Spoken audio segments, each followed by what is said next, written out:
The City Council will blend veteran council members with two newcomers in January. Incumbent Sue Sanger easily won re-election in her uncontested race for the Ward 1 council seat November 3rd. In Ward 2, Ann Mavity captured the seat with 59.4% of the vote. Ward 3 will see the return of former council member Sue Santa, who ran unopposed. Santa served as the Ward 3 council member from June 1999 through December of 2005. In Ward 4, Julie Ross earned a seat with 56% of the vote. Each of the winners will begin four-year terms in January. If you're interested in checking out voting statistics from each of the city's 17 precincts, just visit the city's website. Welcome to Park Update, the weekly show that gives you the latest St. Louis Park news. I'm Scott Smith. A long-awaited conclusion in a murder-for-hire case. Damian Gatson showed no emotion in the courtroom last week as he was convicted of first and second-degree murder and first-degree assault in the death of his child and assault of the baby's mother. Gatson was convicted for an April 2007 incident in which Gatson drove his friend Paul A. Peterson to his girlfriend's apartment and waited as the getaway driver while Peterson assaulted her by punching her twice in the stomach. Gatson's girlfriend was 6 months pregnant at the time and gave birth the next day to a baby girl. The newborn baby was removed from life support 9 days later after the family learned she would not be able to overcome the medical problems resulting from the attack.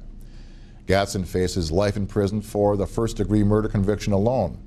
Sentencing is set for November 10th. Peterson pleaded guilty to second-degree murder and first-degree assault last December and was sentenced to 40 years in prison. Fire officials are investigating the cause of a house fire in the 1600 block of Alabama Avenue on November 3rd. The St. Louis Park Fire Department was called to the fire around 10:30 a.m. after the resident smelled smoke while downstairs.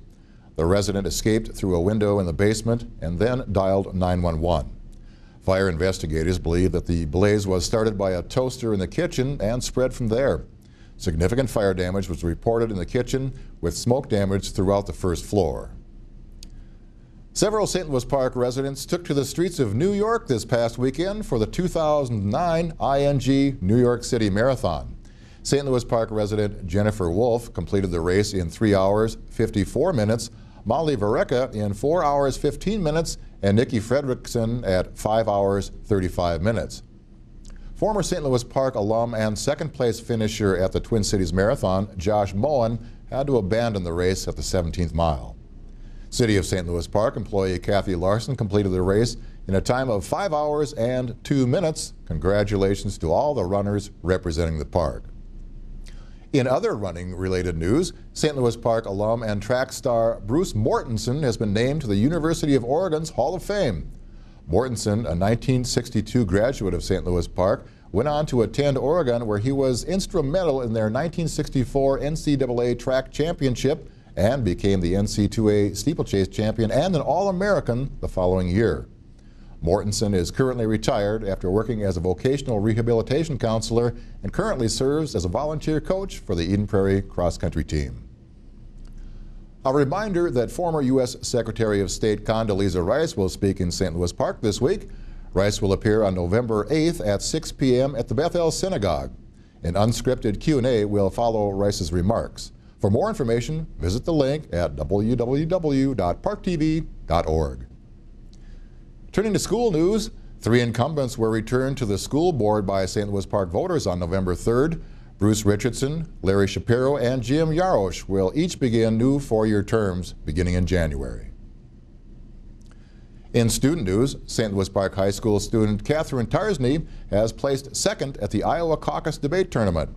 The annual event was held from October 30th to November 1st in Cedar Rapids, Iowa. Tarsney was previously the 2-time winner of this event. Congratulations to her.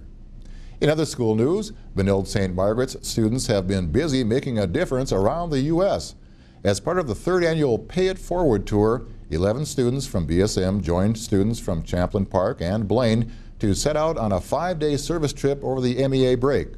The tour took them to Decorah, Iowa, Davenport and Litchfield, Illinois, and finally St. Louis, Missouri. Students were involved in a variety of service projects that included cleaning churches and city parks. The Pay It Forward Tour is part of the Students Today Leaders Forever program, a Minnesota-based student volunteer-driven nonprofit. For information on this program, visit parktv.org. That is the latest news in the park. Still to come, news in the neighborhood and high school sports scores. Up next, Jamie Zwilling has the latest City Council update.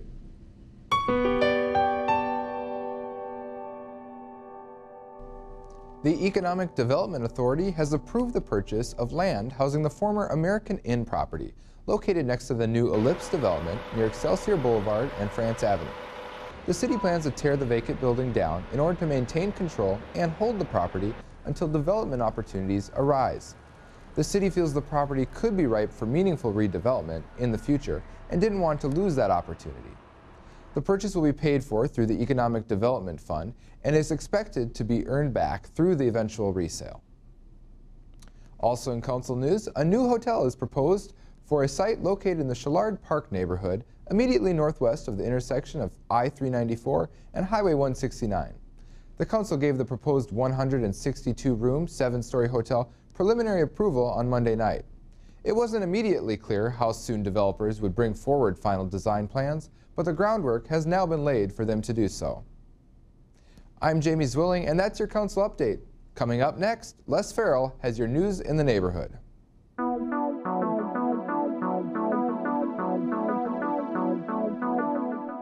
Did you know St. Louis Park's 2 off-leash dog parks offer a fun opportunity for you and your pet to get out and enjoy the great outdoors?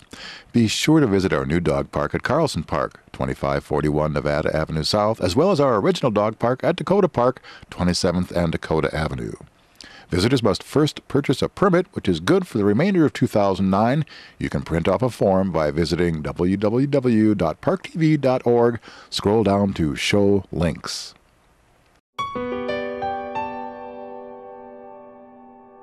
A reminder, City Hall offices will be closed for Veterans Day on Wednesday, November 11th. Several events will be held around the Twin Cities area for Veterans Day.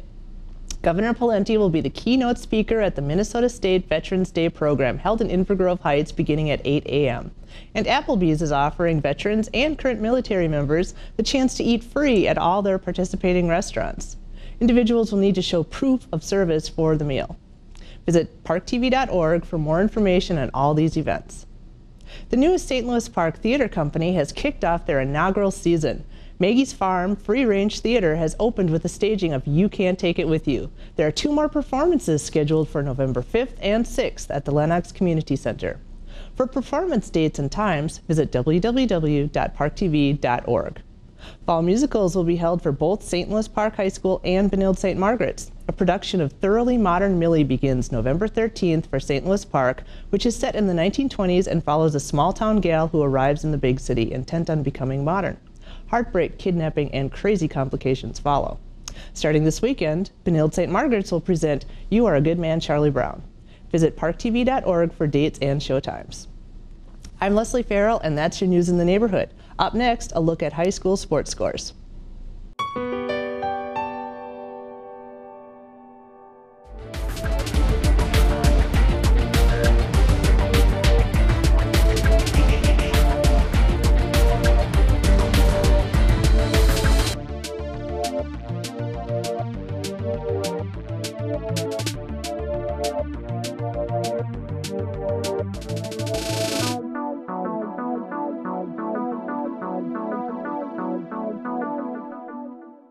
Thank you for watching Park Update. For Leslie Farrell and Jamie Zwilling, I'm Scott Smith.